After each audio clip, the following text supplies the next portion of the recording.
Good afternoon.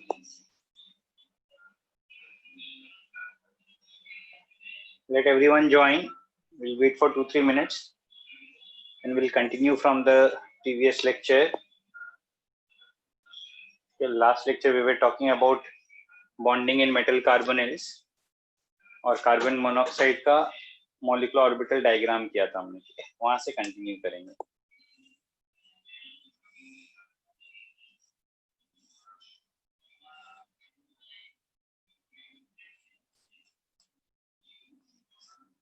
Booklet solve कर लिया है तुम लोगों ने? You can solve the booklets. Booklet के डाउट्स, ठीक है, और असाइनमेंट जो शेयर किया था वो सारे डाउट्स डिस्कस करेंगे. आज कंप्लीट करते हैं. आज थोड़ा सा बचा हुआ है. Will complete with bonding in metal carbonyls. एक दो एडिशनल टॉपिक्स पढ़ेंगे, फिर एप्लीकेशंस ऑफ कोऑर्डिनेशन कंपाउंड्स, ठीक है. इसके बाद फिर डाउट्स और डिस्कशन रह जाएगा. आज नहीं करेंगे पूरा डिस्कस, कल के लिए डिस्कशन रखते हैं. कल भी लेक्चर है, तो आज let us complete the theory part. थोड़ा बहुत बचा हुआ वो कंप्लीट करते हैं, ठीक है.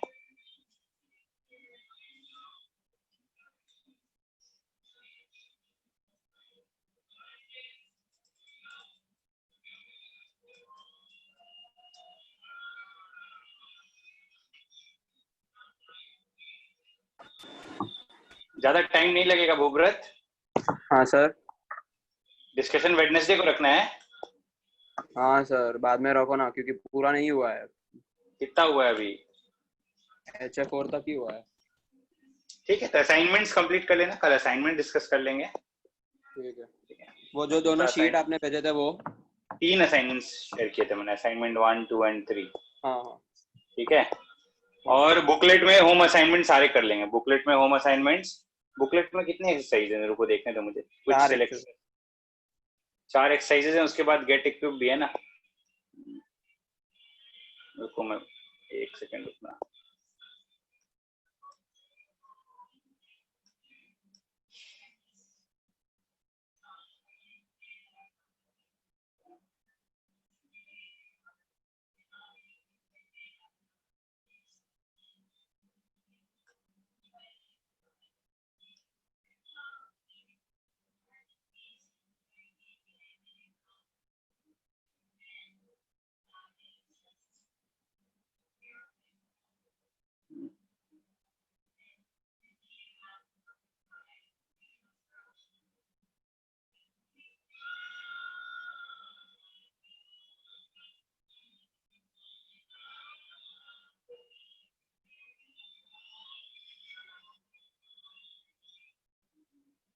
ठीक है. गेट इक्विप का सिंगल करेक्ट और मल्टीपल करेक्ट तक करेंगे कल, ठीक है. बुकलेट के होम असाइनमेंट्स और गेट इक्विप के सिंगल करेक्ट और मल्टीपल करेक्ट और जो कोऑर्डिनेशन कंपाउंड के जो शीट्स मैंने शेयर किए वो सारे डिस्कशन कल करेंगे.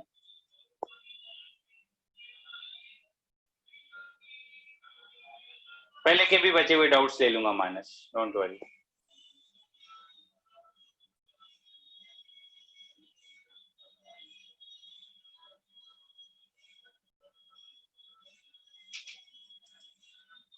क्या पूछ रहा है मानस, बोलो. सर कल आप सब डाउट्स लोगे ना, मतलब जितने भी अपने असाइनमेंट्स भेजे वो तीनों सारे असाइनमेंट्स, बुकलेट का HA1, HA2, HA3, HA4 तक और गेट इक्विप का सिंगल करेक्ट और मल्टीपल करेक्ट तक, ठीक है. क्या बच जाएगा? गेट इक्विप का, ठीक है, पैसेज बच जाएगा, मैच द कॉलम बच जाएगा, फिर विंडो टू जेई मेन और विंडो टू जेई एडवांस बच जाएगा. ये नेक्स्ट टाइम.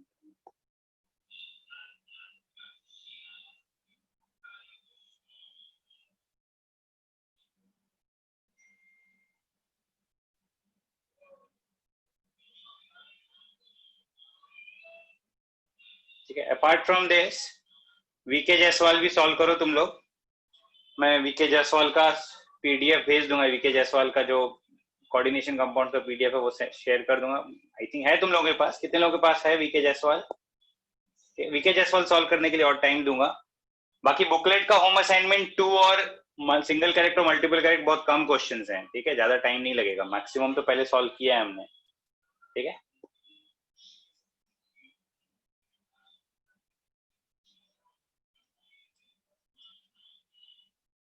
रिद्धि क्या बोल रही है, बोलो.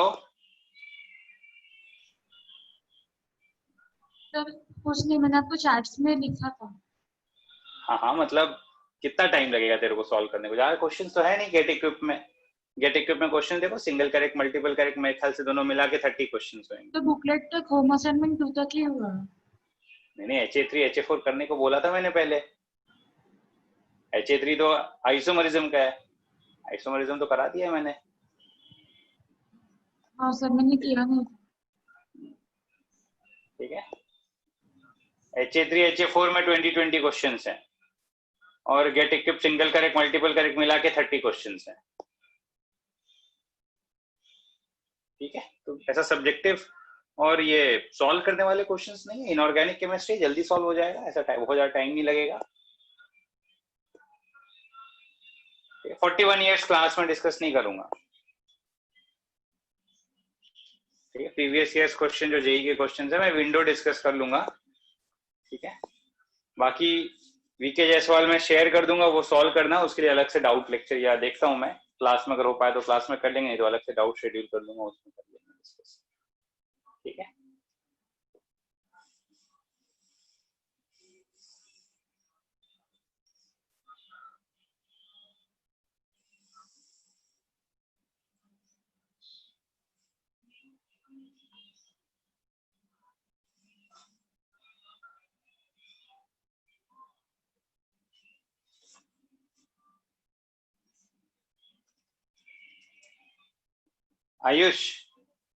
आयुष कटारिया सर वो बुकलेट में एंडिंग में एक टॉपिक है ऑर्गेनोमेटालिक कंपाउंड्स करके, वो आप आज वाटर ऑर्गेनोमेटलिक कंपाउंड में पूछता हूँ। Water organometallic compounds, I don't know sir, मैंने पढ़ाई देखो बता नहीं रहा की। हूँ। Organometallic compounds are those compounds which have a metal carbon bond. So metal carbonyls are organometallic compounds. अच्छा, okay sir. Metal carbonyls are organometallic compounds. Organometallic compounds में mainly इस chapter में हम क्या discuss करते हैं? We talk about metal carbonyls. Any compound which has a metal carbon bond is called as an organometallic compound. कुछ और examples हमने पहले discuss किए हैं. We have discussed the sandwiched complex. Ferrocene किया है ना? Bisbenzene, chromium, ferrocene. Those are also examples of organometallic compound that have a metal carbon bond. फिर एक जीसस सॉल्ट किया था हमने, जिसमें प्लैटिनम और C2H4 का बॉन्ड था, प्लैटिनम और इथीन का. That is also an example of an organometallic compound. So what are organometallic compounds? Compound that contain carbon metal bond are called organometallic compounds. So metal carbonyls are examples of organometallic compounds. ठीक है, ऐसे अलग से लिख सकते हो. We'll also talk about organometallic compounds in organic chemistry. Grignard reagent पढ़ेंगे हम. That is an example of an organometallic compound. What are organometallic compounds? Organometallic compounds contain carbon metal bond. Metal carbonyls are examples of organometallic compounds.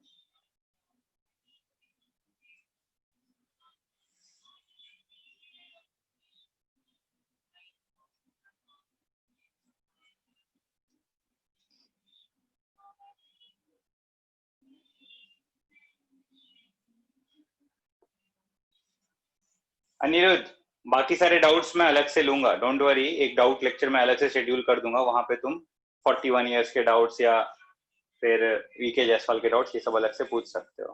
ठीक है,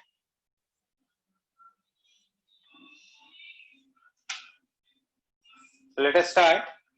we will continue with the bonding in metal carbonyls. Start करते हैं bonding in metal carbonyls.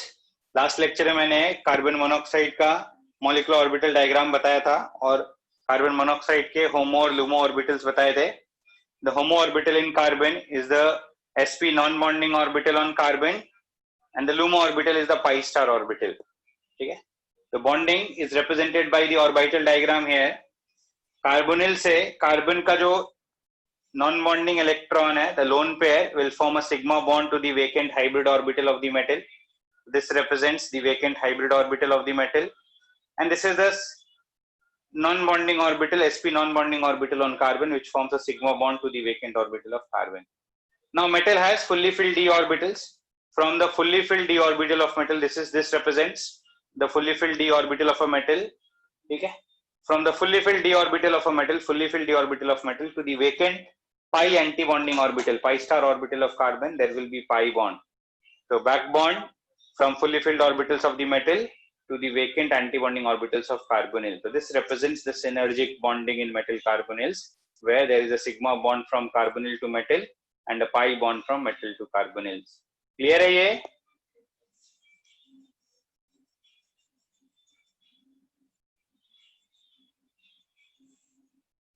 If there is no back bond, if there is no pi bond, the metal carbon bond will be a single bond. But due to this back bond, due to this pi bond, the metal carbon bond order increases. The bond becomes a partial double bond. The bond length will decrease. So we say that due to the back bond from metal to carbonyl, the metal carbon bond order increases. As the bond order increases, bond becomes stronger and shorter. Okay.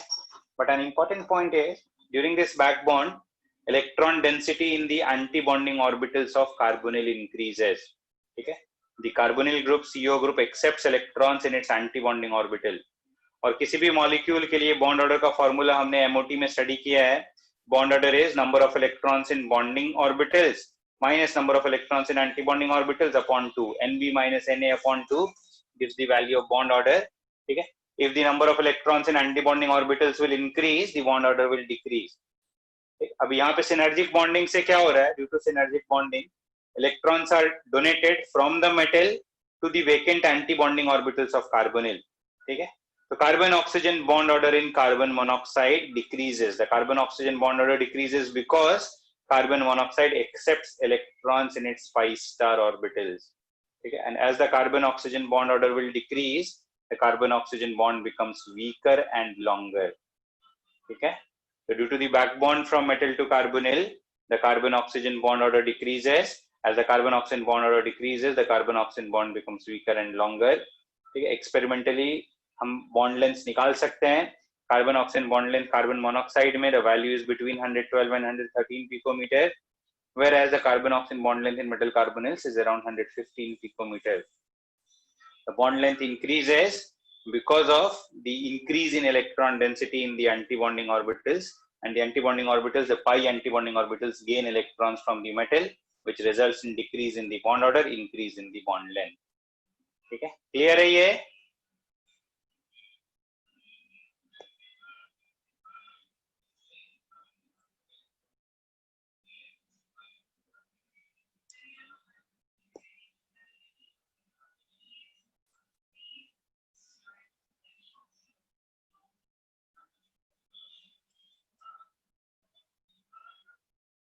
Anirudh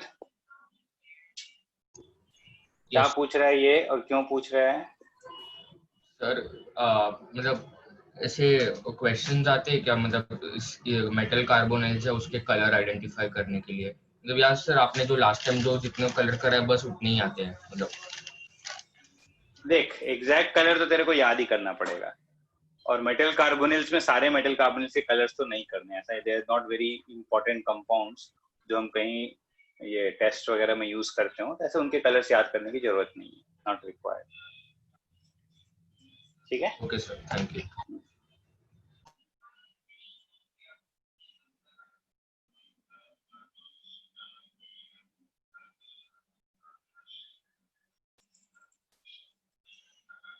बोलिए भूव्रत, क्या बोल रहे हैं? Sir आप हमें ऐसा एक list बना के दे सकते हो कि हमें क्या क्या पॉइंटर बाय हार्ट कर देना चाहिए चैप्टर में? तो ये तो नोट्स क्या दे रहा हूँ मैं? नोट्स क्या दे रहा हूँ, क्यों दे रहा हूँ? हाँ भाई, सब याद करना है. नोट्स इतना तो मिनिमम याद करना पड़ेगा. Okay okay.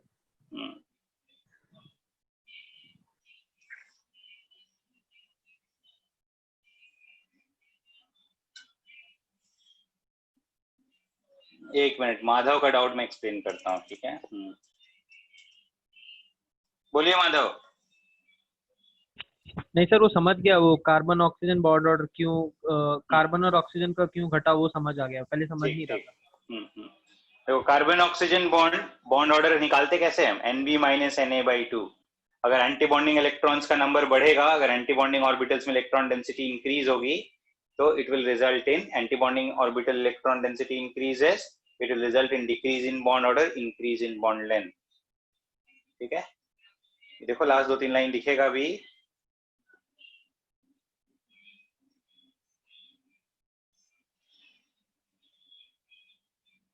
The carbon oxygen bond order in carbon monoxide decreases due to this back bond, and the carbon oxygen bond becomes weaker and longer. Experimental data supports this point.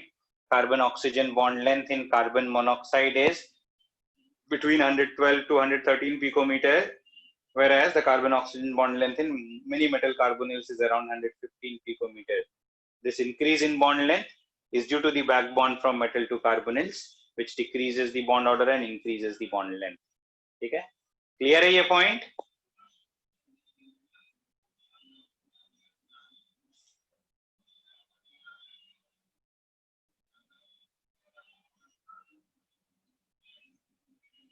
जल्दी से note कर लो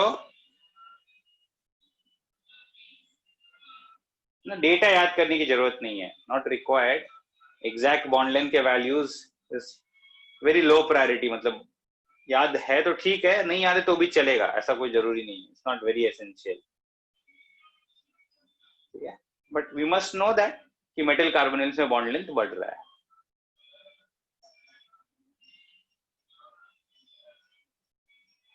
page turn करूं?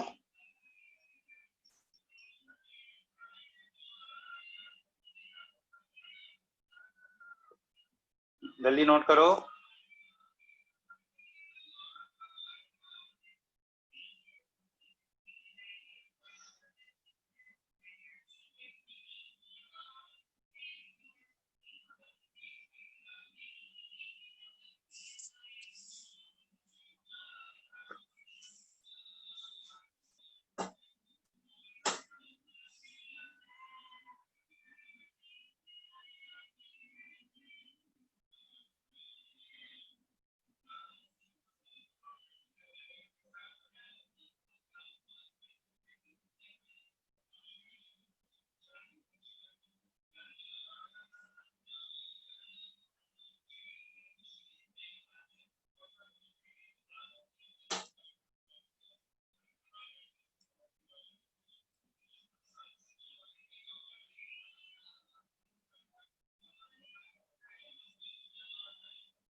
ठीक है, turn करता हूं अभी page.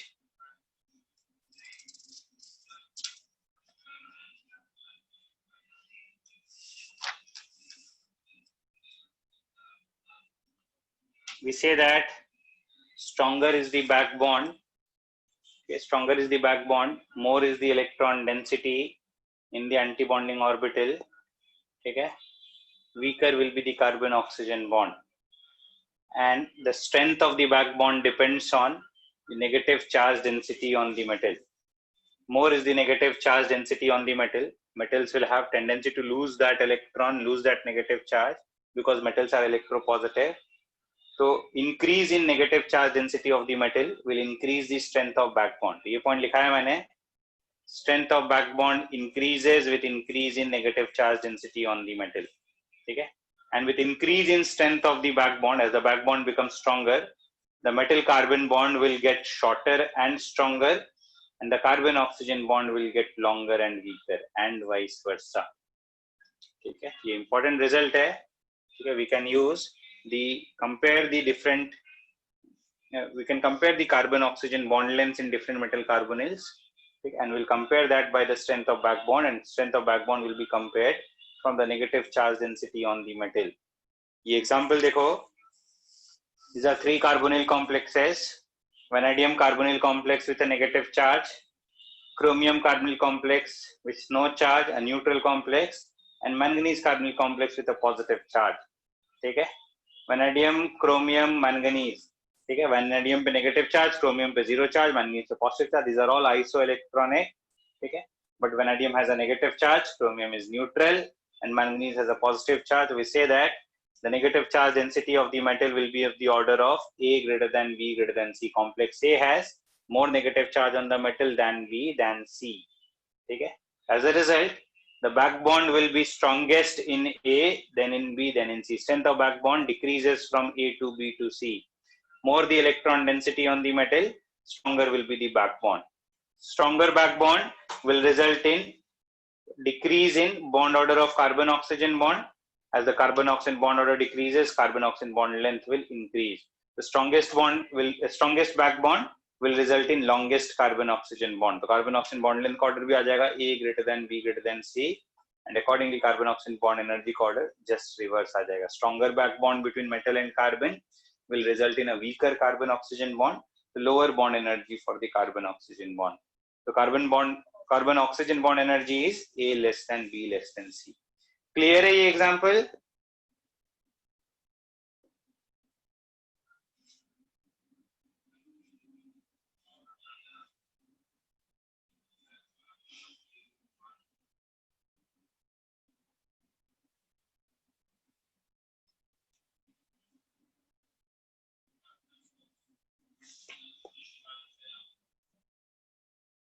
ठीक है, ये जल्दी से नोट कर लो. एक और एग्जांपल मैं एक्सप्लेन करता हूं. देखो एक बार सेकंड एग्जांपल देख लो, फिर नोट करना. These are complexes of chromium carbonyl in which the carbonyl ligand is replaced or substituted by ammonia ligand. Complex A, complex B, and complex C. Complex A containing 6 carbonyl ligands, complex B containing 4 carbonyl ligands, and complex C containing only 2 carbonyl ligands, but all have the same coordination number. They have the same number of coordinate bonds bonded to the metal atom. Okay, all will show back bonding, but ammonia ligand does not have any vacant orbital.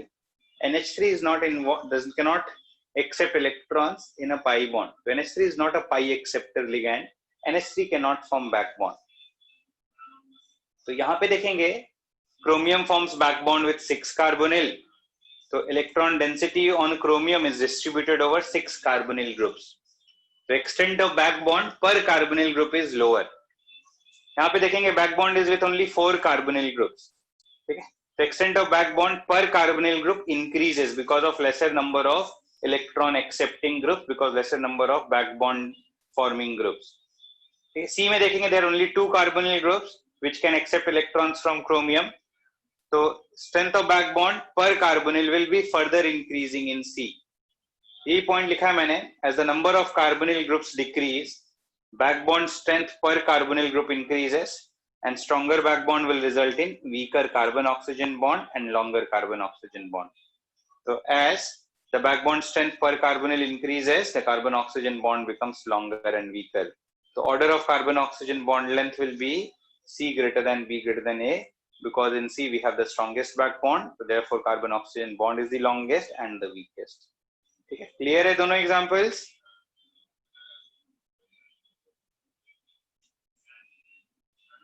ठीक है, note कर लो जल्दी से.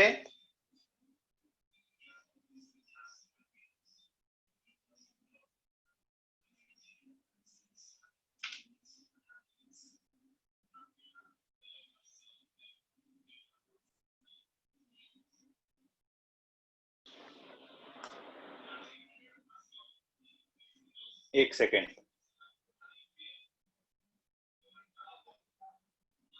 एक minute रुकना.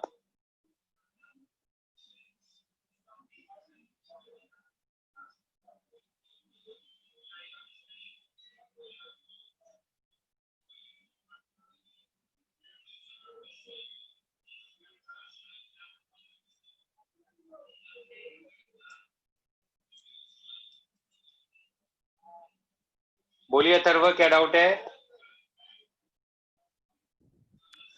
Sir मुझे ये नहीं समझा कि अगर CO ग्रुप्स का बल्कीनेस इंक्रीज होगा तो बल्कीनेस की तो बात ही नहीं करी मैंने. CO ग्रुप का बल्कीनेस की तो बात नहीं करी मैंने. नहीं, फिर मतलब बॉन्ड स्ट्रेंथ तो इंक्रीज होना चाहिए ना, जितने ज्यादा ग्रुप्स होंगे तो.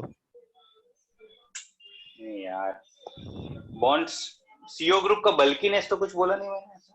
देखो मैं एक्सप्लेन करता हूँ, फिर से एक्सप्लेन करता हूँ, रुक जाओ एक सेकेंड. विशु क्या बोल रहा है, बोलो. सर वो अमोनिया क्यों नहीं बैक बॉन्ड बनाएगा? अमोनिया के पास कोई वेकेंट ऑर्बिटल नहीं है, it can not accept electron. Nitrogen का ऑक्टेट कंप्लीट हो गया ना, नाइट्रोजन के पास और कोई ऑर्बिटल्स होते हैं क्या? Sorry sir. ठीक है, NH3 does not form a backbone. अभी अथर्व का डाउट देखो, एक्सप्लेन करता हूँ। यहाँ पे all the three complexes have coordination number of 6. So all the three complexes have a similar electron density on chromium. All the three complexes have similar electron density on chromium.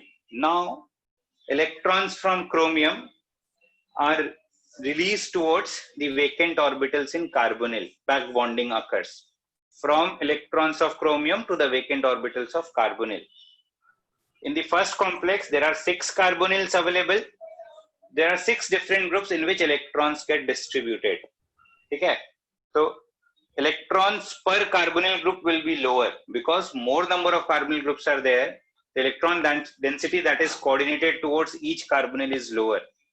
Effectively, we'll say that the electron density on chromium, the back bonding is distributed. The back bonding occurs in 6 carbonyl groups. So per carbonyl group, back bonding will be slightly lower.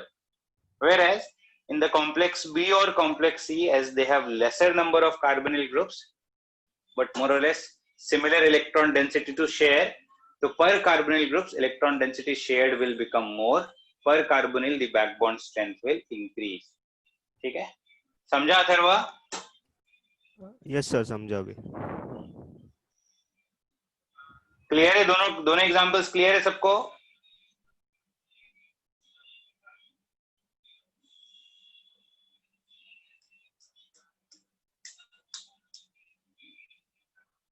ठीक है, जल्दी से note कर लो, फिर page turn करता हूं।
ठीक है, पेज टर्न करूं?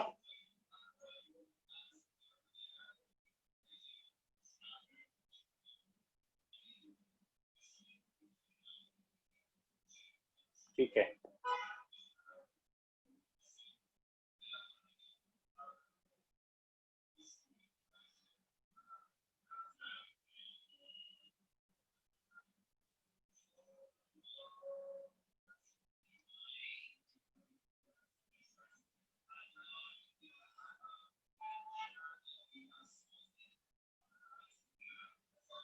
जल्दी नोट करो देवांश।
ठीक है, टर्न करता हूं अभी।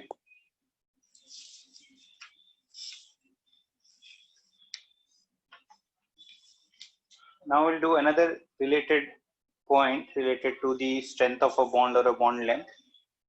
We'll talk about vibrational stretching frequency of molecules. ठीक है, पहले मैं explain करता हूँ what is vibrational stretching frequency. Okay. There are many molecules in which some energy of a particular wavelength or some radiations of a particular frequency is absorbed, which results in stretching of the bond. Okay. And some kind of vibrations occur where the stretched bond can again regain its original position. So continuously some radiations may be absorbed or emitted, which can result in vibrations in a bond. Okay. Stronger is the bond, more energy will be required to stretch the bond or to cause the vibrations. Okay. Weaker bond will require less energy to stretch the bond or to cause vibrations. We say that the frequency of the radiation absorbed when a group or a molecule is exposed to radiations of different wavelengths as the vibrational stretching frequency. And it is found that the vibrational stretching frequency of any molecule is proportional to the strength of the bond present. It is proportional to the bond order. We will say that vibrational stretching frequency of carbon monoxide or the carbonyl group will be proportional to bond order of the carbon oxygen bond. More is the bond order of carbon oxygen bond, more will be the vibrational stretching frequency. Vibrational stretching frequency समझा? Is the meaning clear?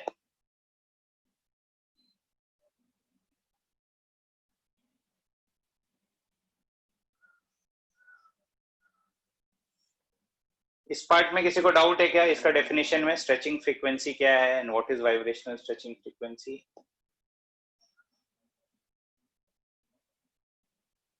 ठीक है, in carbon monoxide the vibrational stretching frequency of carbon monoxide is found to be 2250 centimeter inverse. Actually it is expressed as wave numbers. ठीक है, अरे भाई कुब्रत, हाँ बोलिए कुब्रत। Sir stretching मतलब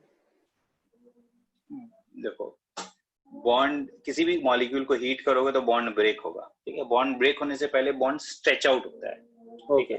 if energy is not sufficient ये बॉन्ड में stretch, ठीक है। स्ट्रेच होने के बाद वो वाइब्रेशंस होते रहेंगे, atoms will vibrate about their fixed positions. थोड़ा स्ट्रेच हुआ वापस से ओरिजिनल पोजीशन पे आया, ठीक है। So that stretching will require some energy, and generally stronger bonds require more energy for stretching, and weaker bonds require less energy for stretching. Okay. ठीक है, उसकी बात कर रहा हूँ, ठीक है। तो the vibrational stretching energy or frequency will be proportional to bond order. और कार्बन मोनोऑक्साइड में जो वाइब्रेशनल स्ट्रेचिंग फ्रीक्वेंसी की वैल्यू आती है, ठीक है, that is express generally express as wave numbers. Exact frequency निकालना है तो इसको c से मल्टीप्लाई कर दो, फ्रीक्वेंसी की वैल्यू आ जाएगी, ठीक है। Nu is equal to c by lambda करते हैं ना इलेक्ट्रोमैग्नेटिक रेडिएशंस के लिए। तो generally they are expressed in wave numbers. For carbon monoxide the value is found to be 2250 centimetre inverse, and that belongs to the infrared region of the electromagnetic spectrum, ठीक है। तो carbon monoxide के लिए अगर हम इसका spectrum study करेंगे, इसका absorption spectrum, it absorbs radiations in infrared region, ठीक है। we get this spectrum in its infrared absorption spectrum, we get this particular wavelength absorbed in its infrared absorption spectrum. We observe the vibrational stretching frequency of carbon monoxide in the IR absorption spectrum, ठीक है। अलग अलग molecules में अलग अलग bonds के लिए ये अलग अलग रेंज में स्पेक्ट्रम मिलेगा, ठीक है, depending on the strength of the bond, ठीक है। किसी एक मॉलिक्यूल में अगर दो या दो से ज्यादा बॉन्ड्स, डिफरेंट बॉन्ड्स प्रेजेंट है, जैसे सपोज करो CH3Cl ले लिया, क्लोरोमीथेन, तो chloromethane has carbon hydrogen bonds as well as carbon chlorine bonds. तो वहां पे कार्बन क्लोरीन बॉन्ड्स का स्ट्रेचिंग फ्रीक्वेंसी अलग आएगा, कार्बन हाइड्रोजन बॉन्ड्स का अलग आएगा. तो उसके एब्जॉर्प्शन स्पेक्ट्रम में we'll get two different lines, one line that will correspond to CH bond and one line that will correspond to carbon chlorine bond. जो बॉन्ड स्ट्रॉन्गर है उसके लिए ठीक है स्ट्रेचिंग फ्रीक्वेंसी ज्यादा आएगी, जो बॉन्ड वीकर उसके लिए स्ट्रेचिंग फ्रीक्वेंसी कम आएगी. तो एक्सपेरिमेंटली बॉन्ड स्ट्रेंथ को स्टडी करने के लिए we can also study the spectrum of molecules and the corresponding frequency or the wavelength in which absorption occurs. ठीक है, क्लियर है ये पॉइंट?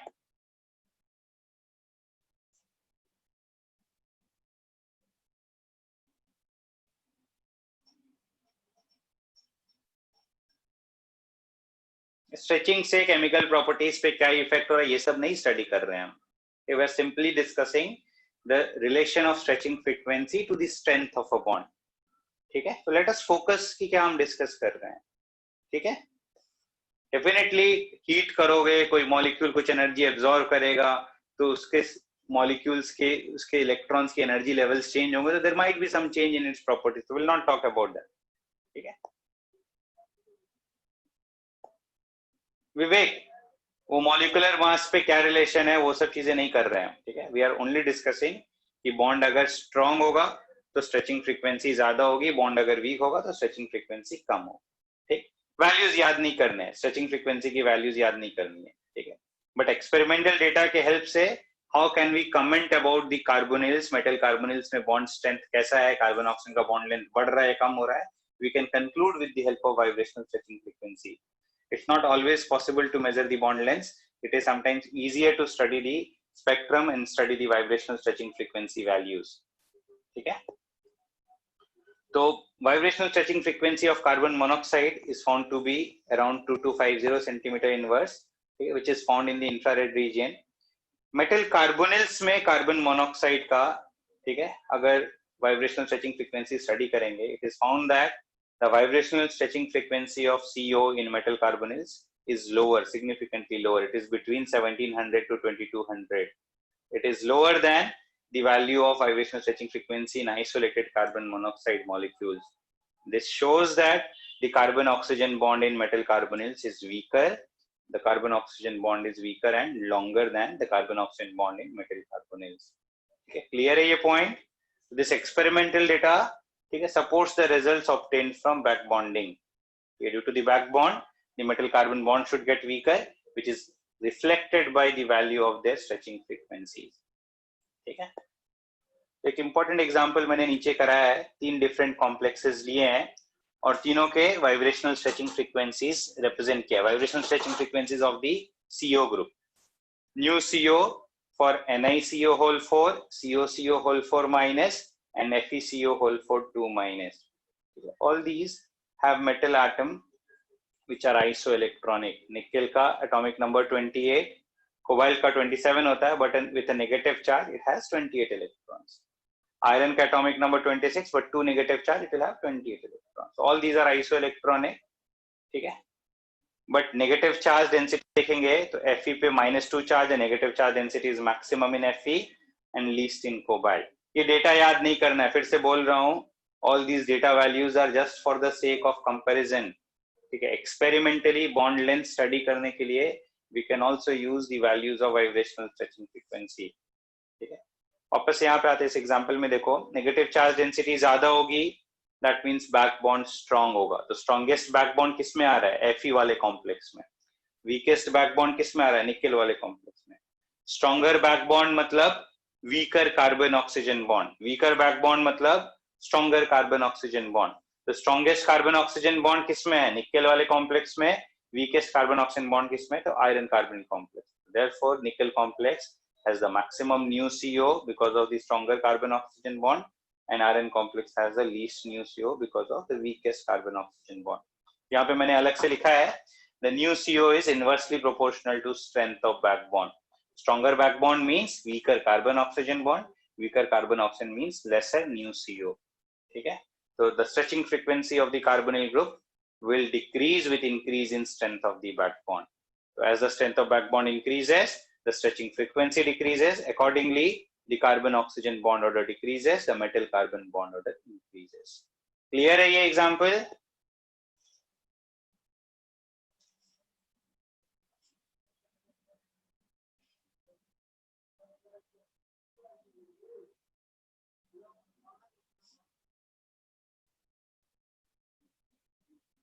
ठीक है, जल्दी से नोट कर लो।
पेज टर्न करूं?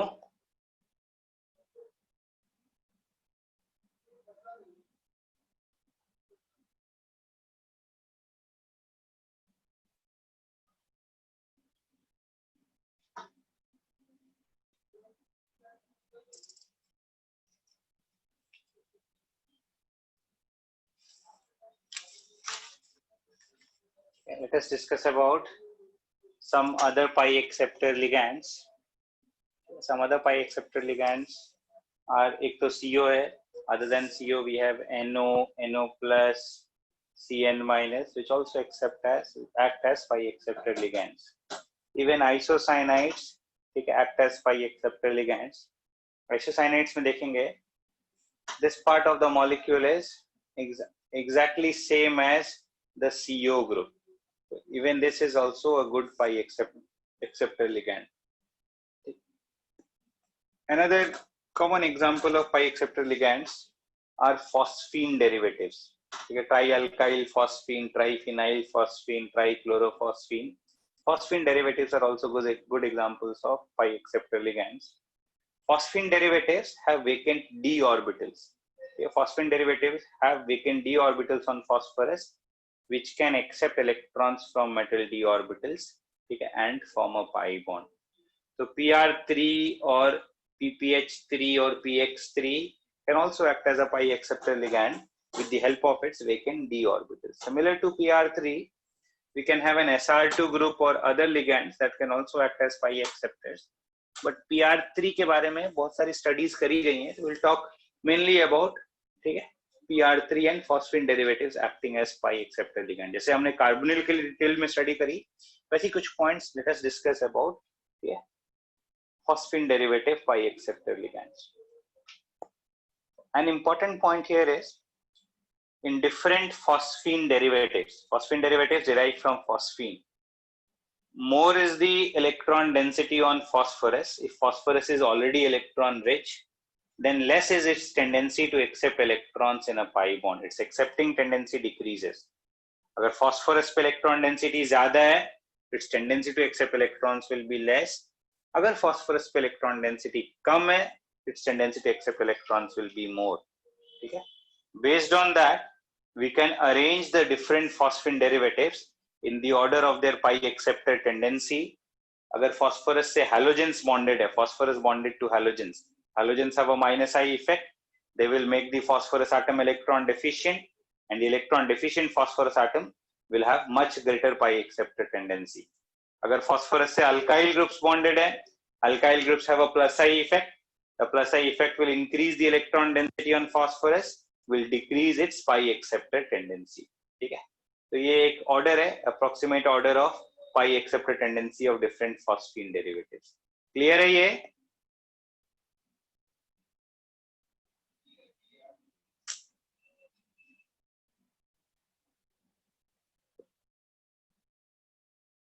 हाँ भूव्रत बोलिए। सर फिर से समझाओ ना, मैं डिस्कनेक्ट हो गया था। अरे बाबा फिर से पूरा पढ़ा दूं?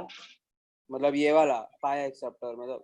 अरे सर मैं गलती से मेरा डालना वाईफाई बंद कर दिया, अब मैं क्या करूं? अरे गलती से किसी का तो डिस्कनेक्शन भी तो हो सकता है, क्यों परेशान हो रहा है?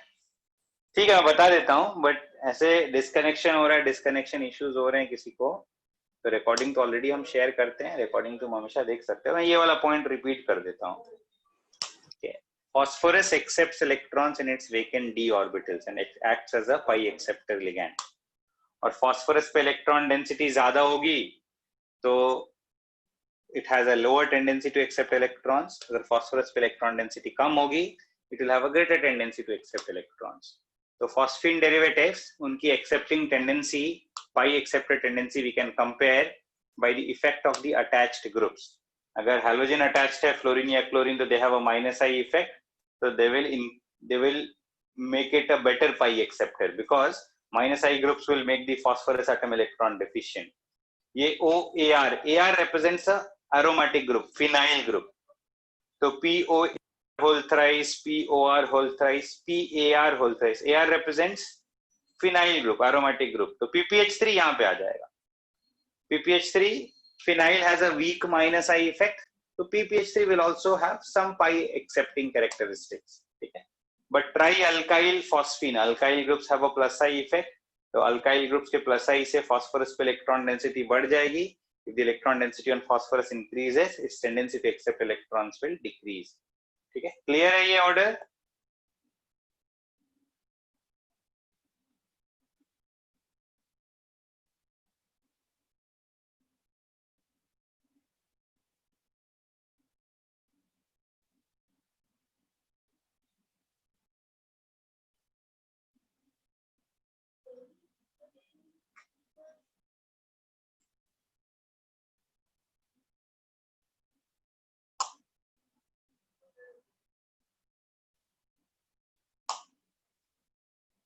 Kamsu, phosphorus is much larger than oxygen और ठीक है कार्बन, तो उतना स्ट्रॉन्ग पी पाई डी पाई बॉन्ड्स फास्फोरस और कार्बन के बीच में या फास्फोरस और ऑक्सीजन के बीच में नहीं बनता है. ठीक है.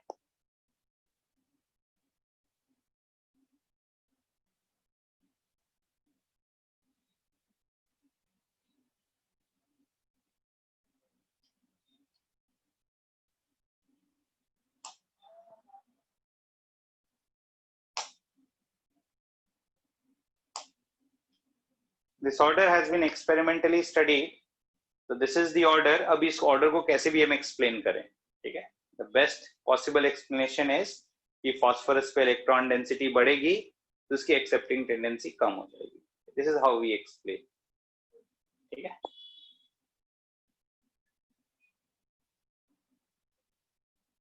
Clear है ये?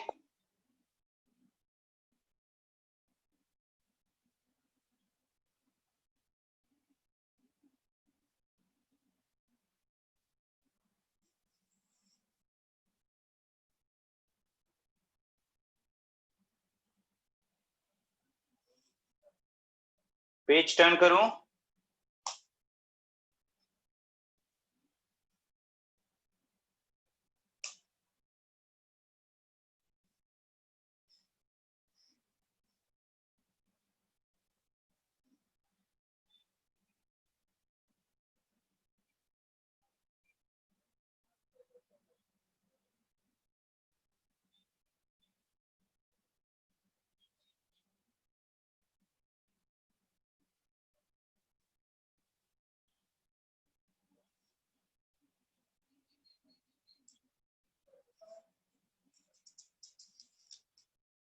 पेज टर्न करूं?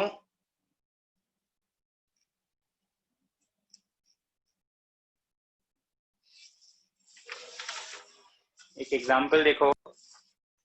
यहाँ पे दो डिफरेंट फॉस्फीन डेरिवेटिव लिगैंड्स के रेस्पेक्ट में हमने स्ट्रेचिंग फ्रीक्वेंसी कंपेयर करी है कार्बोनिल ग्रुप के लिए. ठीक है. निकेल कार्बोनिल कॉम्प्लेक्स है. Normally nickel forms a tetra carbonyl complex. यहाँ पे we have replaced one of the carbonyl groups by a phosphine ligand, trifluorophosphine, trimethyl phosphine. और इन दोनों कॉम्प्लेक्सेस में न्यू सीओ का वैल्यू कंपेयर करना है. ठीक है. देखो कैसे कंपेयर करेंगे. फर्स्ट कॉम्प्लेक्स में क्या है? PF3 is also a good pi acceptor.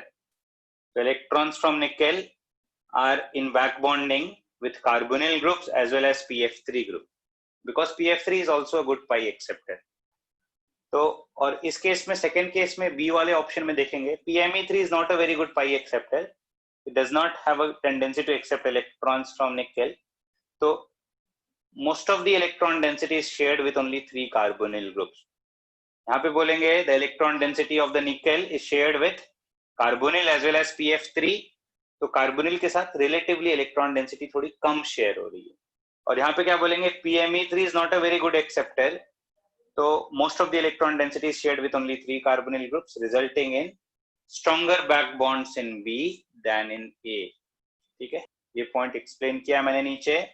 As PF3 is a better pi acceptor than PME3, therefore in A, CO groups accepts less pi electron density because some pi electron density is also accepted by PF3. Whereas in B, the CO groups accept more pi electron density because very small amount of pi electron density is accepted by PME3. So this results in stronger metal carbon bonds and weaker carbon oxygen bonds in the second complex as compared to the first complex. The second complex has weaker carbon oxygen bond. Weaker carbon oxygen bond will result in a lower value of nu CO, lower value of vibrational stretching frequency. The order of nu CO is A greater than B.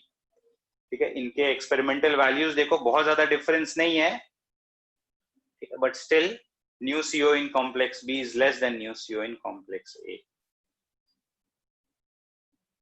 Clear है ये?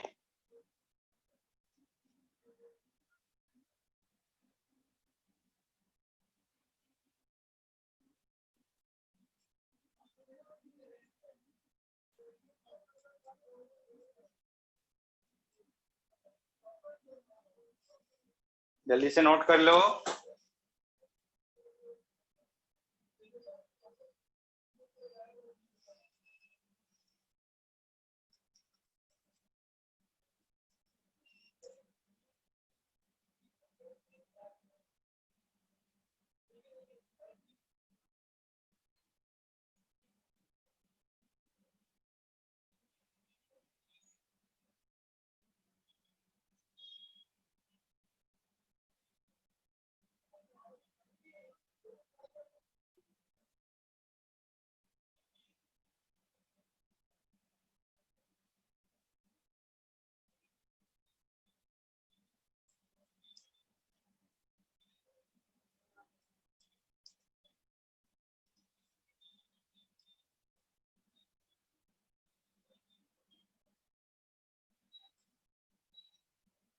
ठीक है, page turn कर रहा हूं मैं.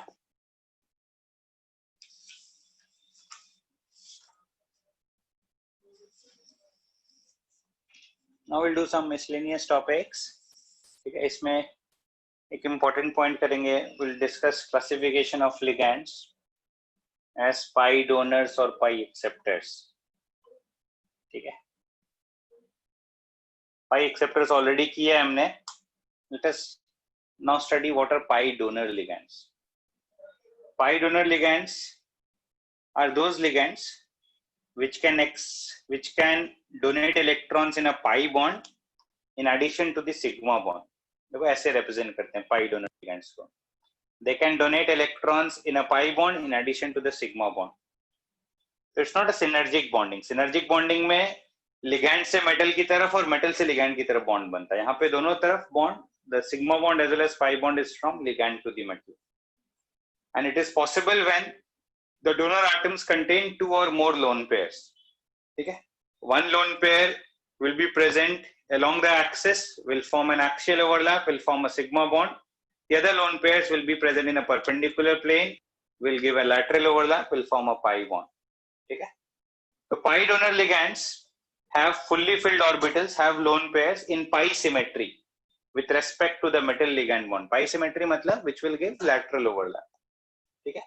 So in general, all the donor atoms which contain 2 or more lone pairs can act as pi donor ligands. Examples are halogen ions, hydroxide ion, water molecule, etc. These can act as pi donor ligands.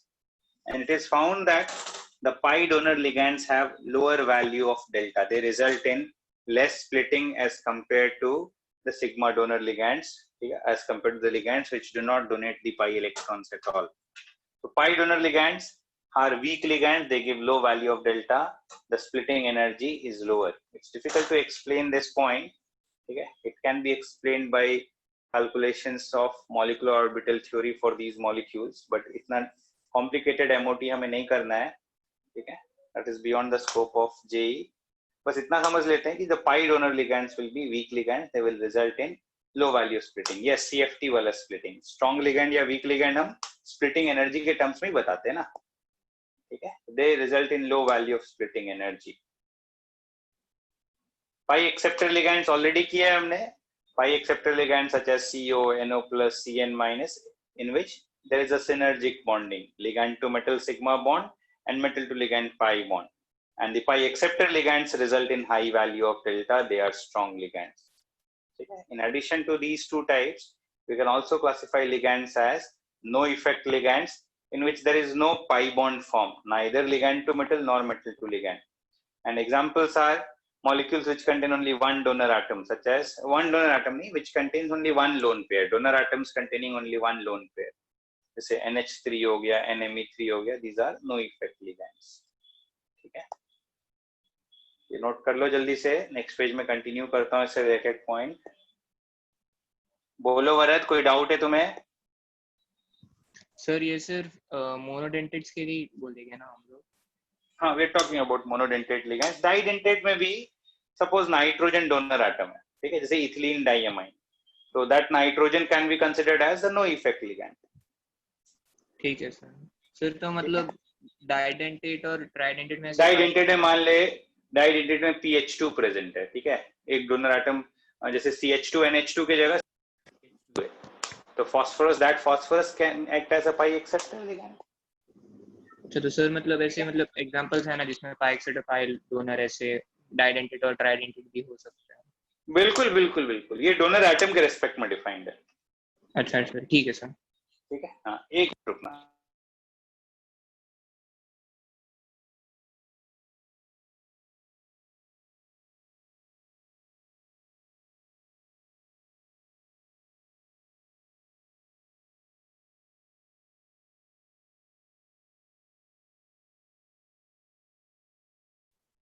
ठीक है, clear है ये?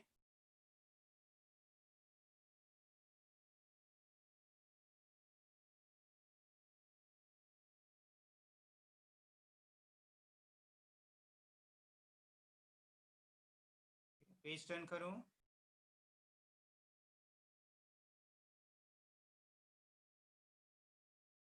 ठीक है, जल्दी note करो.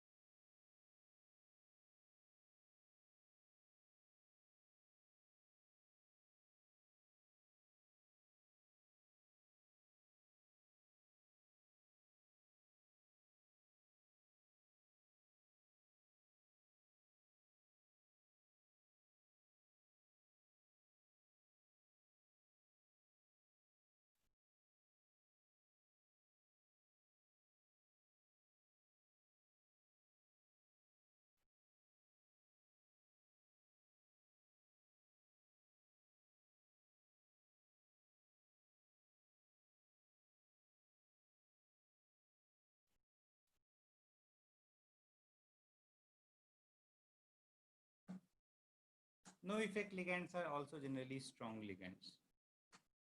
No effect ligands are also generally strong ligands.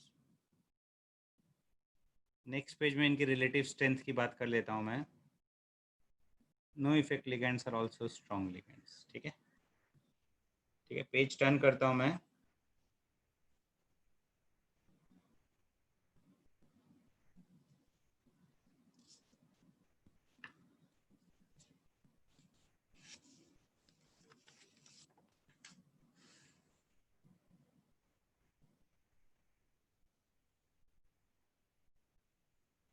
एक second, मैं, मेरा वॉइस क्लियर हो जाएगा, रुक जाओ 1 मिनट.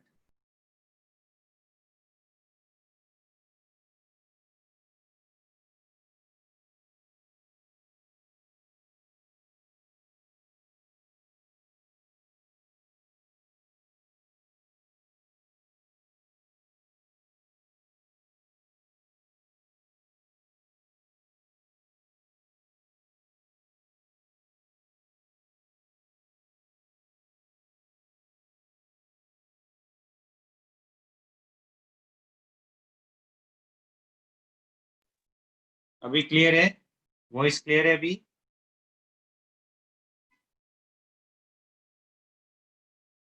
ठीक है. So generally we classify the ligands as pi donor or weak pi donor or no effect or pi acceptor, and the relative strength is pi acceptor ligands are stronger than the no effect ligands, are stronger than the weak pi donor ligands. What a weak pi donor? Which have oxygen as donor atom, generally OH minus H2O can be considered as weak pi donor ligands, and pi donor ligands such as halogens, iodide, bromide, chloride, fluoride. So this is general order of strength of different ligands.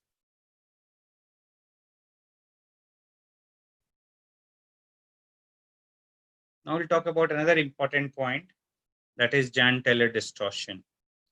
Okay, Jahn-Teller distortion in octahedral complexes. Okay. Important point है. ठीक है, पहले ऊपर वाला लिख लो. Jahn-Teller distortion. Jahn-Teller is the name of the scientist. Okay. Distortion in octahedral complexes. Octahedral complexes, ideally, we have 2 bonds along x-axis, 2 bonds along y-axis, and 2 bonds along z-axis, which are all of the same length. अगर सारे ligands identical हैं, all bonds will be of the same length. The shape will be perfect octahedral.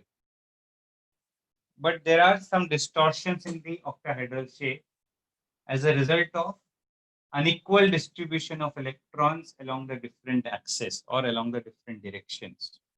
Okay? So Jahn-Teller distortion.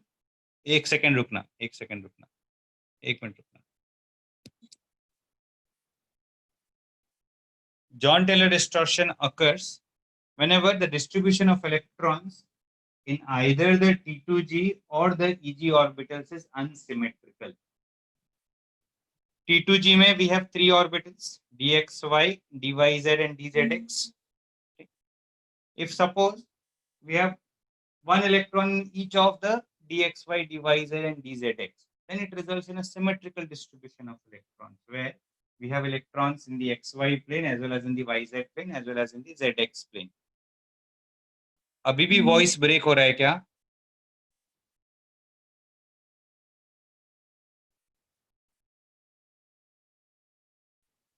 एक minute रुक जाओ, एक minute रुको, just wait.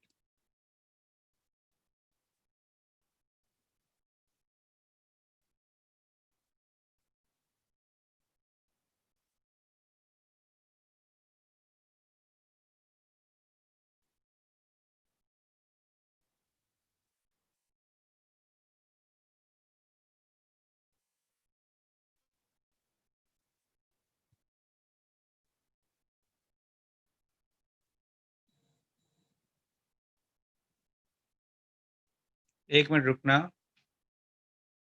मैं देखता हूँ मेरी तरफ से कुछ प्रॉब्लम है क्या.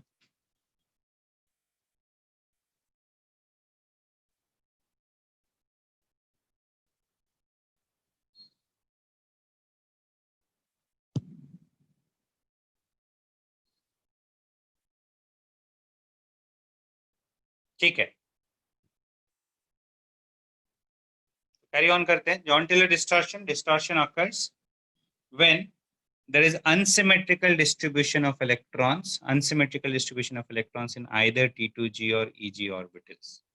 ठीक है, सपोज T2G की बात करते हैं, तीनों ऑर्बिटल में एक एक इलेक्ट्रॉन है, तो that is a symmetrical distribution. But suppose T2G में 2 इलेक्ट्रॉन है या 1 electron, there is only 1 electron और 2 इलेक्ट्रॉन्स इन T2G. अगर एक ही इलेक्ट्रॉन है, that can occupy the dxy or the dyz or the dzx. Suppose it occupies only the dxy orbital. So there is an electron in the dxy orbital and no electrons in the yz or dzx.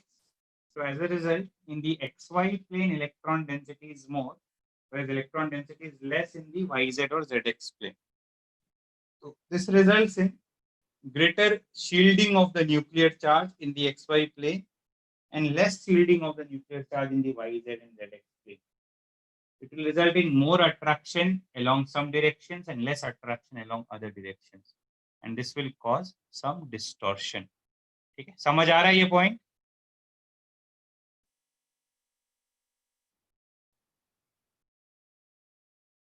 ठीक है, similarly easy orbitals में भी हमारे पास दो orbitals हैं, एक dx square minus Y square, एक dz square.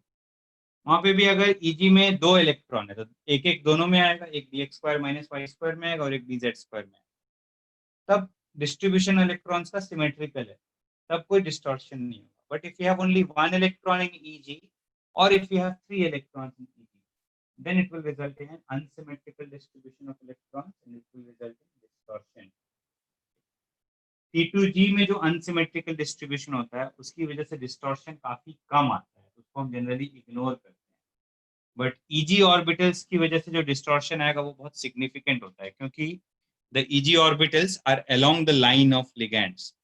The EG orbitals are along the line of ligands. Therefore, the unsymmetrical distribution of electrons in EG has a significant distortion, and only this distortion can be experimentally studied. The unsymmetrical distribution of electrons in T2G does not result in a significant distortion. तो उस distortion को हम generally ignore करते हैं। ठीक है, clear है ये point?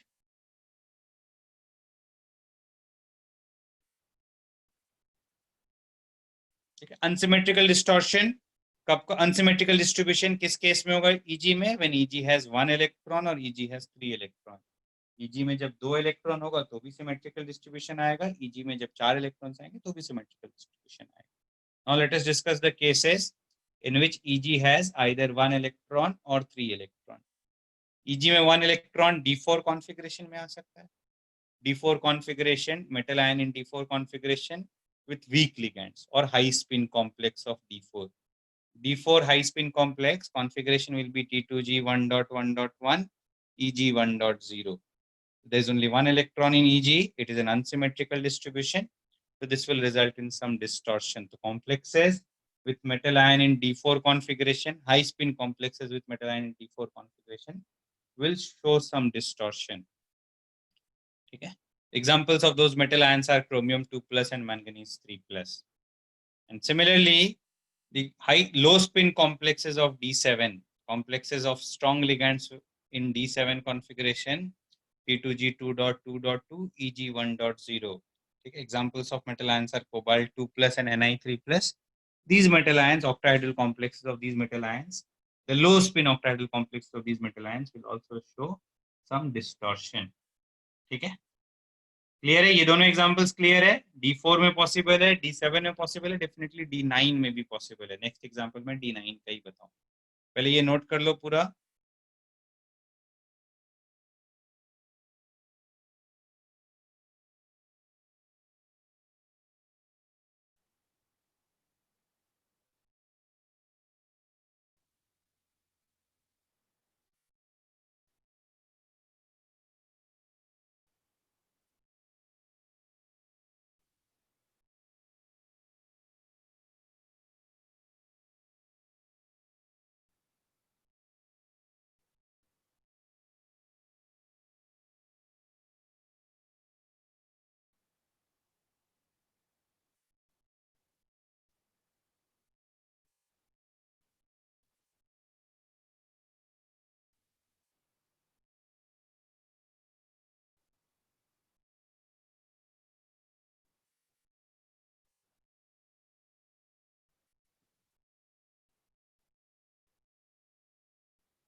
The complexes do not have a perfect octahedral shape.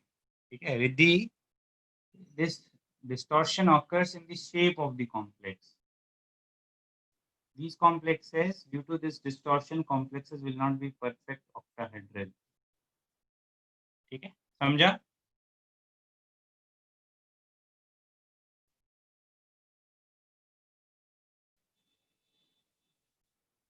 Turn करूं पेज अभी?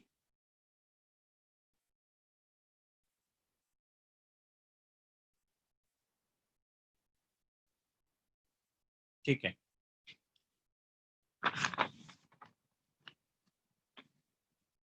D9 में भी डिस्टॉर्शन होगा. D9 configuration, whether low spin or high spin, T2G 2.2.2, EG 2.1. Okay, this is the D9 configuration.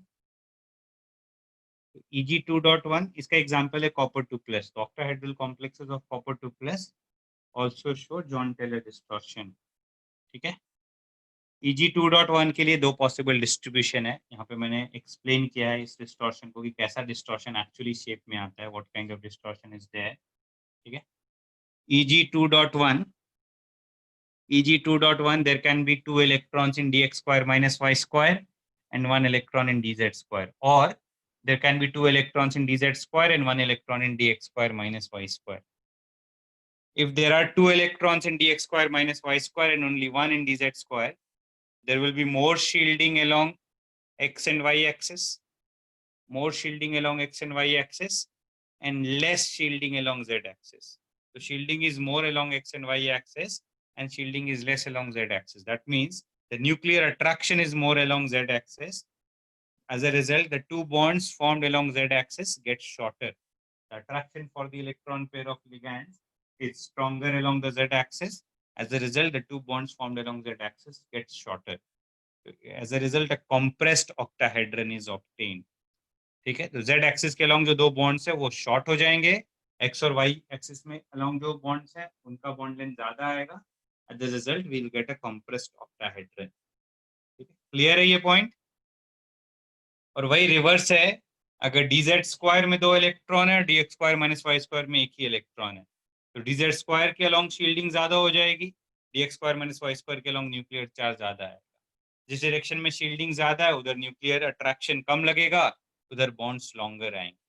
तो इस case में more shielding is along z axis and less is along x and y axis. So as a result, attraction becomes weak along the z axis, and as attraction is weak along z axis, the two bonds along z axis get longer, and as the two bonds along z axis will get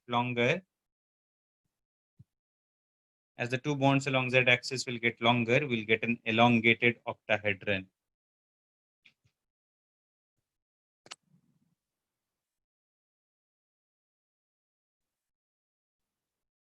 एक minute रुकना.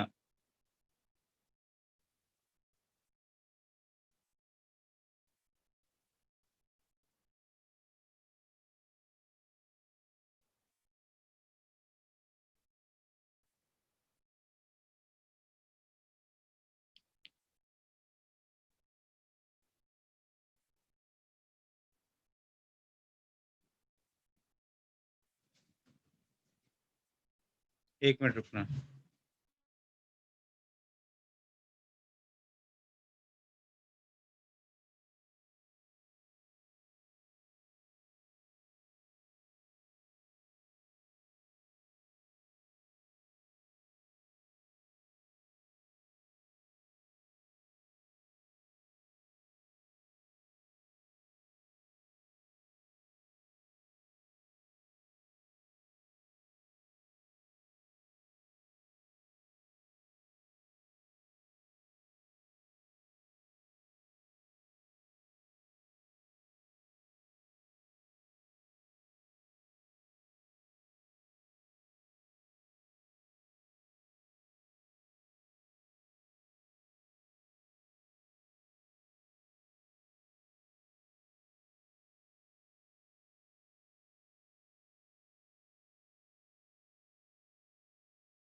हाँ ठीक है, आवाज आ रही है क्या अभी मेरी ईशान?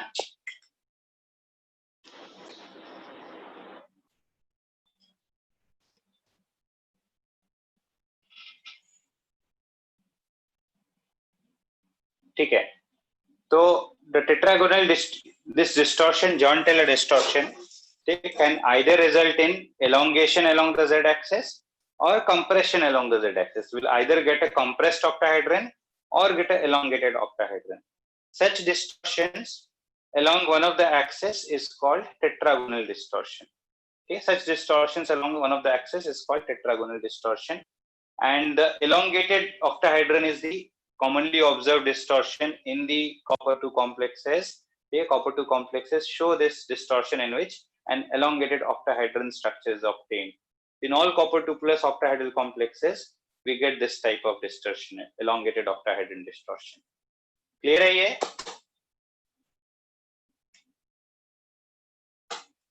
पेज टर्न करूं?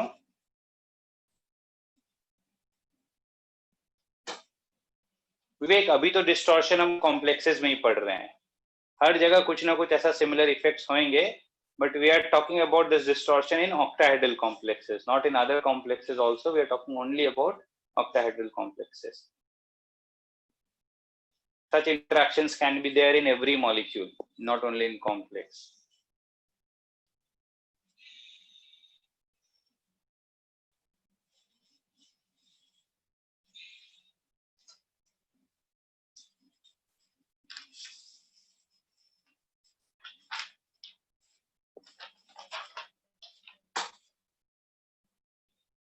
Copper 2 complexes में tetragonal distortion इतना prominent है कि they appear as square planar complex.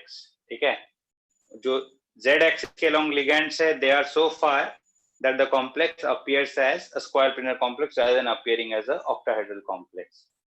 तो अगर हम example देखेंगे CuH2O whole 6 2 plus, CuH2O whole 6 2 plus, ठीक है, ऐसे it should be an octahedral complex, but it has a tetragonal distortion. The CuH2O whole 6 2 plus is octahedral with tetragonal distortion, okay? But it rather appears as a square planar CuH2O whole 4 2 plus complex. ठीक है, clear है ये?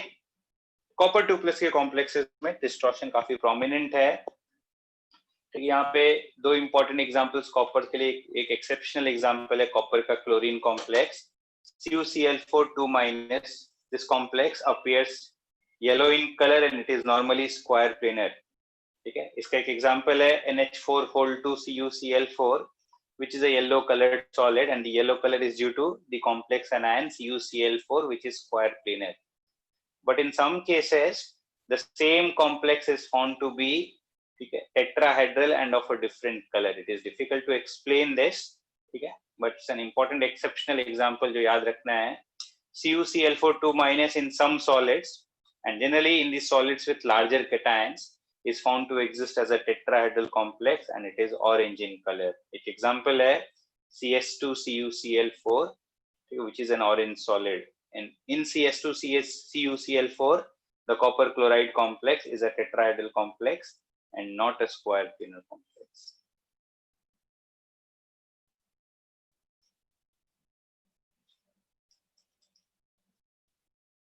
बोलो माधव, क्या बोल रहे हैं? Sir आपने बताया कि वो जो CuH2O वो जो ऊपर जो आपने एग्जांपल दिया है सर, वो octahedral with tetragonal distortion, sir तो उसमें it rather appears square planar, मतलब वो उसके जो एक्सियल जो बॉन्ड्स होते हैं ऊपर वो मतलब पूरे डिटैच हो जाते हैं सोल्यूशन में, या फिर देखो मैं बताता हूँ. देखो, जो एक्सियल वाले पोजीशन पे वाटर मॉलिक्यूल्स है ना, they will be apart from each other, मतलब डिस्टेंस इतना ज्यादा है कि we can think of as them as simply attracted by ion dipole attraction. In any case, ions will attract water molecules. Okay, कुछ water molecules bond बना रहे हैं, there are other water molecules also surrounding copper 2 plus ions.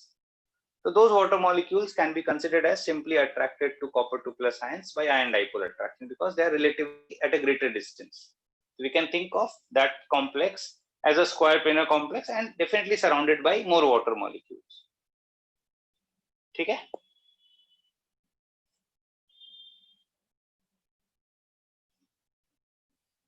ये note कर लो जल्दी से. बोलिए वरद, क्या बोल रहे हैं? सर तो फिर कॉपर के लिए हम लोग मतलब उसका हाइब्रिडाइजेशन पूछेंगे वो लोग, तो फिर हम लोग sp3d2 ही बोलेंगे ना? अगर इसका हाइब्रिडाइजेशन पूछेंगे तो sp3d2, हाँ अगर इसका हाइब्रिडाइजेशन पूछेंगे तो dsp2। सर, बट वो मतलब CuH2O6 तो उसकी तरह दिखता है, तो फिर अरे बाबा, CuH2O6 अगर लिखा है फॉर्मूला तो उसका तो D2 sp3d2 ही बताना पड़ेगा ना, और क्या बताएगा? अच्छा मतलब वो कोऑर्डिनेशन नंबर 6। हाइब्रिडाइजेशन के टाइम फॉर्मूला ज्ञान, ये लिखा है तो हम sp3d2 ही लिखेंगे, अगर फॉर्मूला ये लिखा है तो dsp2 लिखेंगे। तो फिर मतलब हम ये अपीयरेंस के बारे में देखेंगे ना उस टाइम पे ऐसा? बाबा बोला ना, it is actually octahedral with tetragonal distortion. अगर कॉम्प्लेक्स ये वाला लिखा है तो स्क्वायर प्लेनर लिखेंगे, ये वाला लिखा है तो ऑक्टाहेड्रल विद टेट्रागोनल डिस्टॉर्शन लिखेंगे। ठीक है सर, समझे।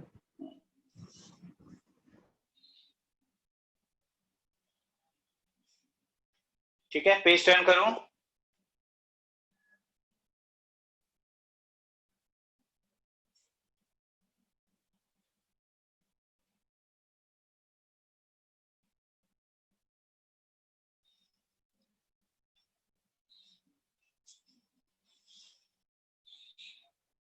जल्दी नोट करो।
इसका एक और एग्जांपल देखो टेट्रागोनल डिस्टॉर्शन का। The complex CuEn whole 32 plus is unstable due to tetragonal distortion. Despite the presence of chelating ligands, the complex CuEn whole 32 plus is unstable. Okay. So when in the copper water complex CuH2O whole 6 2 plus complex, two water molecules is replaced by one En, we get a stable complex.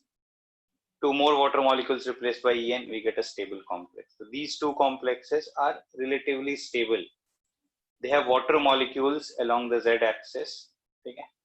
But if we have three didentate ligands bonded to copper, so in the three didentate ligands, one En has stable bonds, but other two En, the two axial bonds are elongated.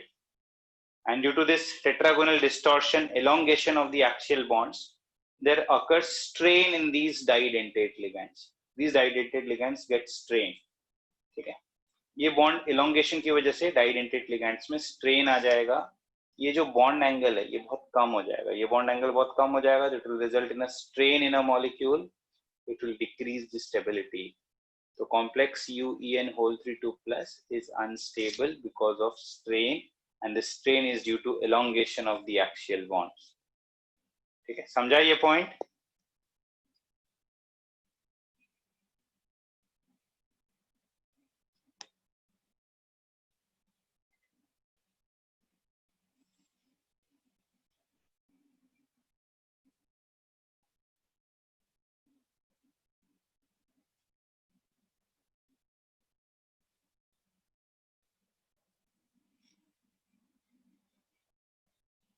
ठीक है, जल्दी से note कर लो. Now we'll talk about some applications of coordination compounds. Last part is chapter का some applications of coordination compounds.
ठीक है, applications of coordination compounds. We'll talk about medical uses. ठीक है, एक पॉइंट शायद पहले भी लिखा है मैंने. They have some important applications. Cisplatin, the cis isomer of platinum NH3 whole 2 Cl2 is used in the treatment of cancer. ठीक है, EDTA, it's sodium or potassium salt, is used for treatment of lead poisoning. These are two important medical uses of, ठीक है, coordination compounds. और भी बहुत सारे applications हैं. एक बार ये NCERT में लास्ट पेज में दिया हुआ coordination compounds के चैप्टर में ये पार्ट एक बार NCERT से रीड कर लेना. कुछ पॉइंट्स में ब्रीफ में डिस्कस करता हूँ. ठीक है, जल्दी से नोट कर लो. हो गया सबका?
What is lead poisoning?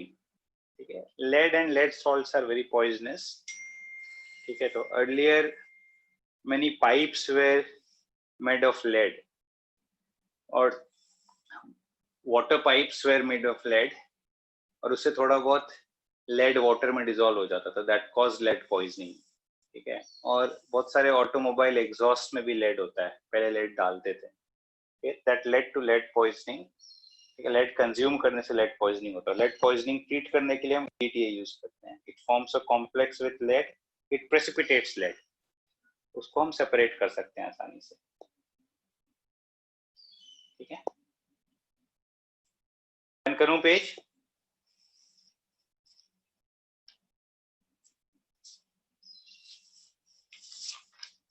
There are many complexes of biological importance. I have listed down some complexes of biological importance. Hemoglobin is a complex of iron.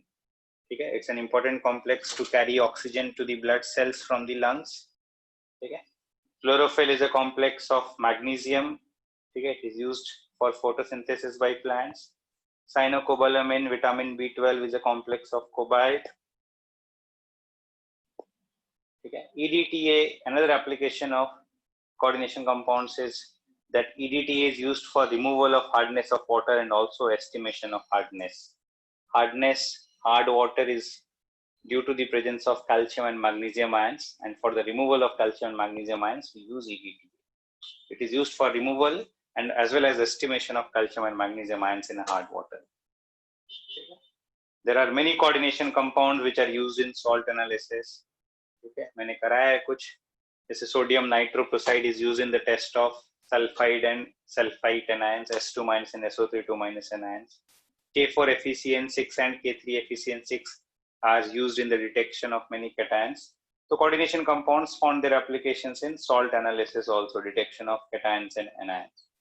Okay. Many coordination compounds are important catalysts. एक example है Wilkinson's catalyst. Wilkinson's catalyst is used in the hydrogenation of alkenes and alkynes. Another example is cobalt tetracarbonyl, the dimer of cobalt tetracarbonyl, which is used in the preparation of aldehydes in the OXO process. तो ये हम organic chemistry में reaction पढ़ेंगे, ये दोनों reactions, ठीक है? Wilkinson's catalyst is used in hydrogenation of alkenes and alkynes, whereas CO2CO holate is used in preparation of aldehydes. Estimation का मतलब quantitative estimation कि exactly कितना amount calcium या magnesium present है given sample of water.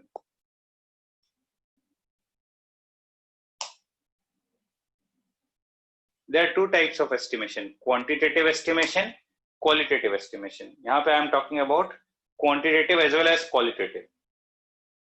So EDTA can be used for qualitative as well as quantitative estimation of calcium and magnesium ions.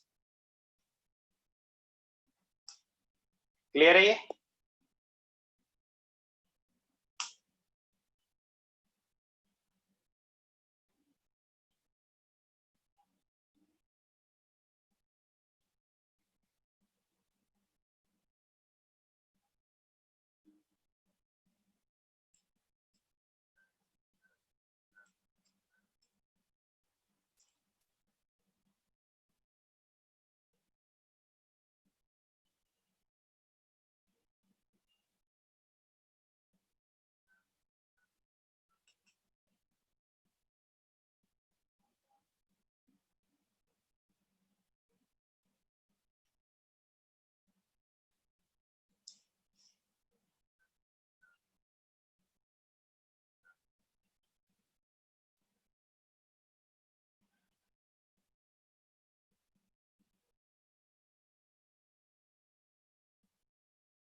Page turn करूं?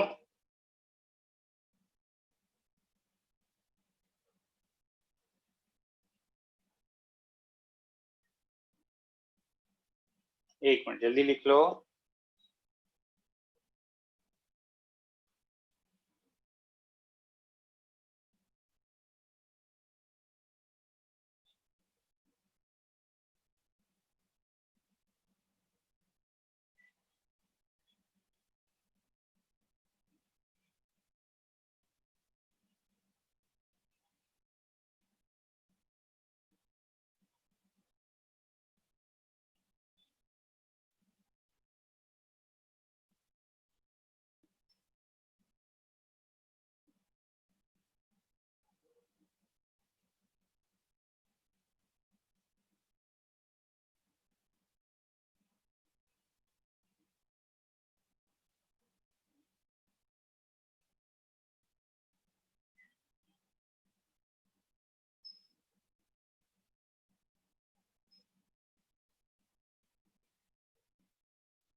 ठीक है, turn करता हूं page अभी मैं. Another important catalyst is the Ziegler-Natta catalyst, which is used in preparation of polythene, high density polythene. Okay, short form is HDPE.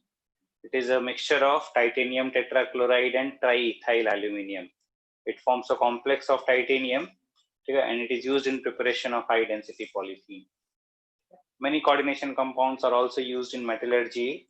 Metals such as silver, gold are extracted as cyanide complexes. An important process is used. The process is known as cyanide process. Okay. The process involves reaction of the impure metal with excess of cyanide in presence of air and water. It results in formation of a metal cyanide complex from which pure metal is displaced using a more reactive metal. A more reactive metal is used to displace the less reactive metals in the pure form. So from impure silver or gold, pure silver and gold can be extracted by using cyanide process. It involves formation of a complex coordination compound. Similarly, purification of nickel also involves formation of a complex. Purification of nickel involves formation of a carbonyl complex. The process is called the Mond's process, in which impure nickel is heated with carbon monoxide at around 50 degrees Celsius. It forms vapors of nickel carbonyl, which are collected and separated in a different container, and then they are decomposed at a higher temperature, which gives pure nickel. Okay.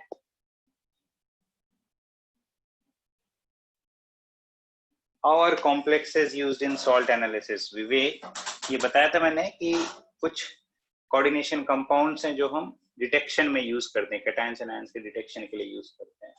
जैसे K4FeCN6 is used in the detection of many cations. Sodium nitroprusside is used in the detection of many ions.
Yes, sir.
Sir आपकी आवाज नहीं आ रही, आपका mic बंद है sir.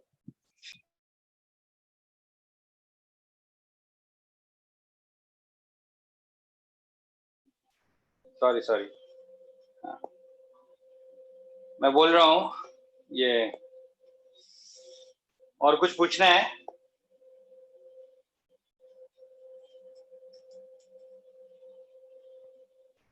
Anirudh, yes sir.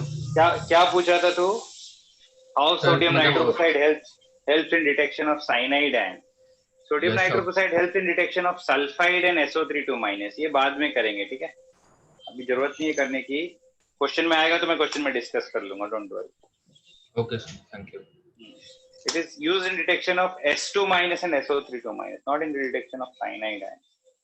ठीक है, क्लियर है ये? नेक्स्ट चैप्टर मोस्टली हम शायद से S ब्लॉक या हाइड्रोजन करेंगे, ठीक है? What is OXO process? OXO process is a method of preparation of aldehyde. Organic chemistry में करेंगे।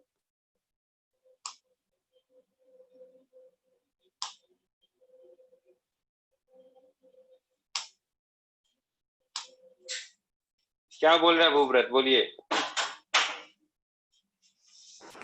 अरे सर मैं बोल रहा था कि कोऑर्डिनेशन के लिए 2-3 लेक्चर देना, क्योंकि पूरा नहीं हुआ है आपका कोऑर्डिनेशन सॉल्व। क्या पूरा नहीं हुआ है? तो मना थोड़ी किया मैंने सॉल्व करने को। अरे बाबा, मना थोड़ी किया मैंने सॉल्व करने को, करो सॉल्व, ठीक है? कल कितना डिस्कस करूंगा वो बताया मैंने, उसके बाद का डिस्कशन नेक्स्ट टाइम करेंगे। कल असाइनमेंट्स करेंगे और बुकलेट का गेट इक्विप तक करेंगे। गेट इक्विप में सिंगल करेक्ट और मल्टीपल करेक्ट ओनली, पैसेज और कॉम्प्रिहेंशन ये सब नहीं करेंगे। ओके चलो, थैंक यू।